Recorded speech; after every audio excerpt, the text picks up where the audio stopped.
Hello.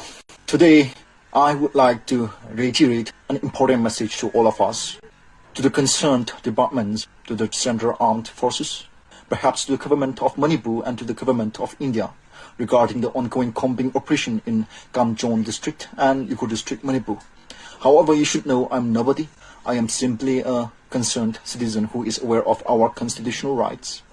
And I expect them to be respected and upheld. Nothing more, nothing less.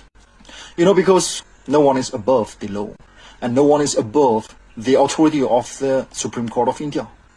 But unfortunately, on the 14th of July 2026, 4 civilians from Sikipung were forcefully apprehended by the Central Armed Forces during the combing operation. They entered the jurisdiction, abducted those 4 civilians. But the problem here is they operated in the jurisdiction without prior information or cooperations with the village authorities. That action directly contradicts the directive given by the Supreme Court. Now, who am I to judge? But the question is, are we being treated correctly or not by the Central Armed Forces? Are they operating in our jurisdiction under the directive given by the Supreme Court?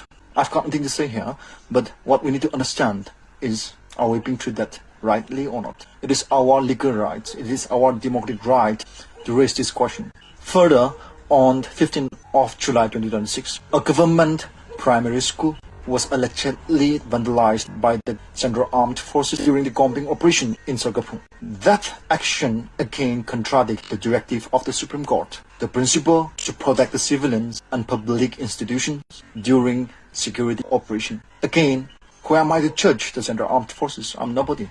But we have our Supreme Court. May the Supreme Court look into this matter and bring justice for the innocent civilians, for the innocent villagers. This is what we hope from the Supreme Court. And this is our right as well. If operation has to be conducted